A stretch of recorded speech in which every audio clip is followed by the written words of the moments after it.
Good morning student. जैसा कि आप लोग पिछली कक्षा में वर्नियर कैलिपर के बारे में पढ़े थे, वर्नियर कैलिपर का लिस्ट काउंट 0.02 mm होता है, अर्थात 2 mm का 100वां हिस्सा होता है। अगर हमें उससे कम मापन या उससे परिशुद्ध मापन की जरूरत पड़ती है तो उस समय हम लोग वर्नियर कैलिपर के बदले माइक्रोमीटर का प्रयोग करते हैं। माइक्रोमीटर एक ऐसा सूक्ष्ममापी औजार है जिसके द्वारा हम लोग 0.01 mm की परिशुद्धता से हम लोग माप कर सकते हैं। माइक्रोमीटर का खोज जॉन पाल्मर ने किया था। माइक्रोमीटर एक सूक्ष्ममापी यंत्र है जिसका लिस्ट काउंट 0.01 mm मैट्रिक पद्धति में और वही ब्रिटिश प्रणाली में 0.001 इंच होता है। आइए हम लोग जो है सर्वप्रथम माइक्रोमीटर के पार्ट्स के बारे में अध्ययन करते हैं। दिया गया फिगर माइक्रोमीटर का है। इसमें सबसे पहले ये देखते हैं कि इसके पार्ट्स कौन कौन से हैं।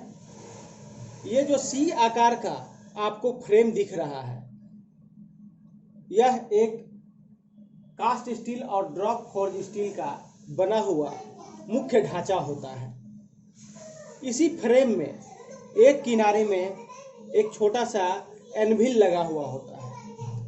एनविल क्रोमियम स्टील का समतल सतह वाला मापक फलक है जो कि फ्रेम में फिट रहता है।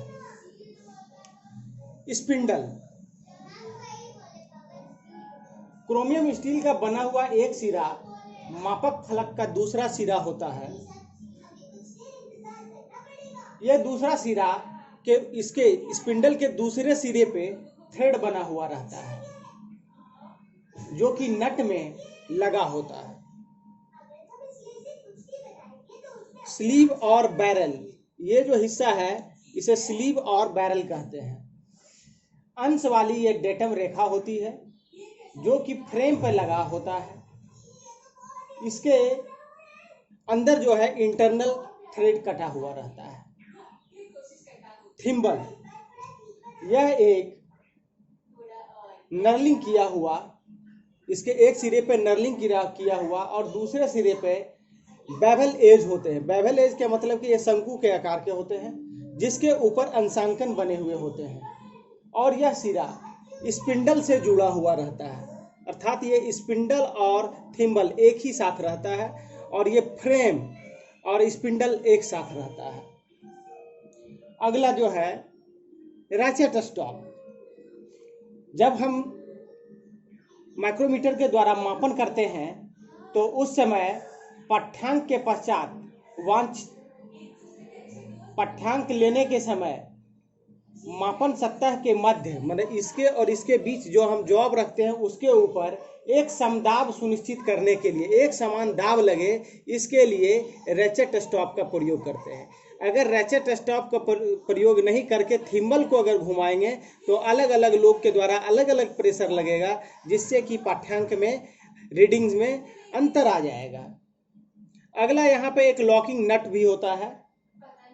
इस लॉकिंग नट का कार्य पाठ्यांक के पश्चात वांछित स्थिति में स्पिंडल को लॉक करने के लिए होता है। यहाँ पे जो है स्पिंडल को लॉक करने के लिए एक लॉकिंग नट की व्यवस्था रहती है। ये लॉकिंग नट जब हम लगा देते हैं तो ये रीडिंग स्थिर हो जाता है और इसमें परिवर्तन नहीं होता है। आइए अब इस फिगर के द्वारा यह स्पष्ट हो जा रहा है कि ये जो है थिम्बल जिसके ऊपर ग्रेजुएशन कटे हुए हैं, इसी के द्वारा स्पिंडल जुड़ा हुआ रहता है और जो ये सी फ्रेम है जो कि कास्ट स्टील या ड्रॉप फोर्ज स्टील का बना होता है उसके द्वारा स्लीव या बैरल जुड़ा हुआ रहता है। Principle of micrometer. Micrometer nut और बोल्ट के सिद्धांत पे कार्य करता है, अर्थात माइक्रोमीटर जो है स्क्रू थ्रेड के लीड और पिच के सिद्धांत पे कार्य करता है। लीड और पिच का क्या मतलब है? लीड और पिच को हम लोग बारी बारी से समझते हैं। पिच पिच का मतलब होता है दो क्रमागत थ्रेड। पिच का मतलब होता है कि दो क्रमागत थ्रेड के बीच की दूरी को हम लोग पिच कहते हैं। वहीं जब हम नट और बोल्ट में नट को अगर एक चक्कर जब से हम घुमाते हैं, मान लिया जाए कि ये एक नट है और ये एक बोल्ट है, अगर इसके ऊपर नट को एक चक्कर, पूरा एक चक्कर घुमाया जाए तो नट जितना आगे या पीछे जाता है वह दूरी लीड कहलाता है। साधारणतः सिंगल स्टार्ट थ्रेड में जो है लीड बराबर पिच होता है। लिस्ट काउंट, माइक्रोमीटर का लिस्ट काउंट माइक्रोमीटर के द्वारा नापी जाने वाली न्यूनतम माप है। वह न्यूनतम माप जो कि माइक्रोमीटर से कम हम नाप सकते हैं वह माइक्रोमीटर का लिस्ट काउंट कहलाता है। लिस्ट काउंट को अगर हम एक फॉर्मूला से हम परिभाषित करना चाहें तो पिच बटे number of graduation on thimble. अगर हम पिच को number of graduation on thimble, मतलब थिम्बल पे जितने भी अंशांकन है अगर उसको पिच के से भाग दे दें तो हमें जो है लिस्ट काउंट मिलता है। आइए हम लोग मीट्रिक प्रणाली और ब्रिटिश प्रणाली में अलग अलग लिस्ट काउंट ज्ञात करने की विधि को देखते हैं। मीट्रिक प्रणाली में जब हम माइक्रोमीटर का पिच के बारे में हम लोग जानते हैं कि जो स्पिंडल के ऊपर में जो थ्रेड कटा होता है वह जो है 0.5 mm के बीच कटा होता है। स्पिंडल का जो पिच होता है वो 0.5 mm होता है, मतलब एक थ्रेड से दूसरे थ्रेड के बीच की दूरी 0.5 mm होता है। थिम्बल के बेवल एज को 50 बराबर भागों में बांट दिया जाता है।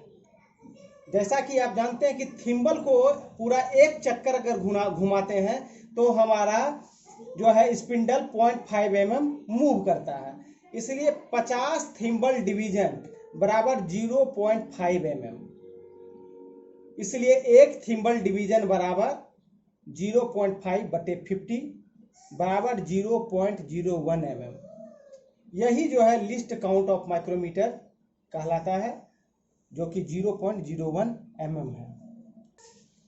आइए ब्रिटिश प्रणाली में भी स्पिंडल में जो है इस स्पिंडल पर 1 इंच में 40 चूड़ी कटा होता है और स्पिंडल का पिच जो होता है 1/40 इंच।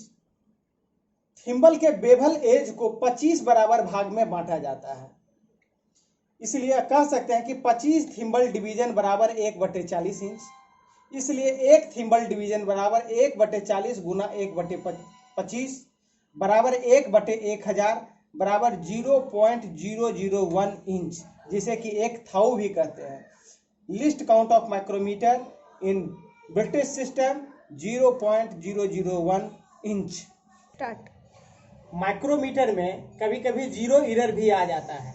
जब हम रैचेट स्टॉप की सहायता से एनविल और स्पिंडल को सटा देते हैं तब क्या है कि ये डेटम लाइन का जीरो और थिम्बल का जीरो दोनों एक सीध में आना चाहिए।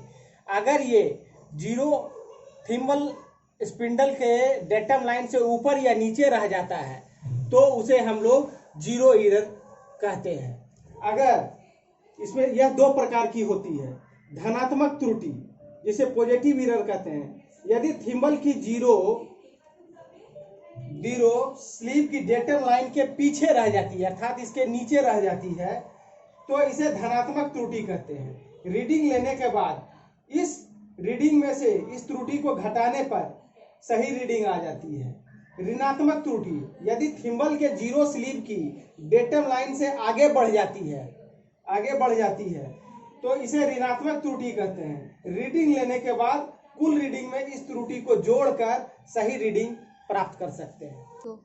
इस प्रकार सही जो रीडिंग होता है उसमें हम लोग धनात्मक त्रुटि को घटाकर और ऋणात्मक त्रुटि को जोड़कर सही रीडिंग हम लोग प्राप्त करते हैं। अगले कक्षा में हम लोग माइक्रोमीटर के द्वारा पाठ्यांक किस प्रकार से लेना है उसकी चर्चा करेंगे। धन्यवाद।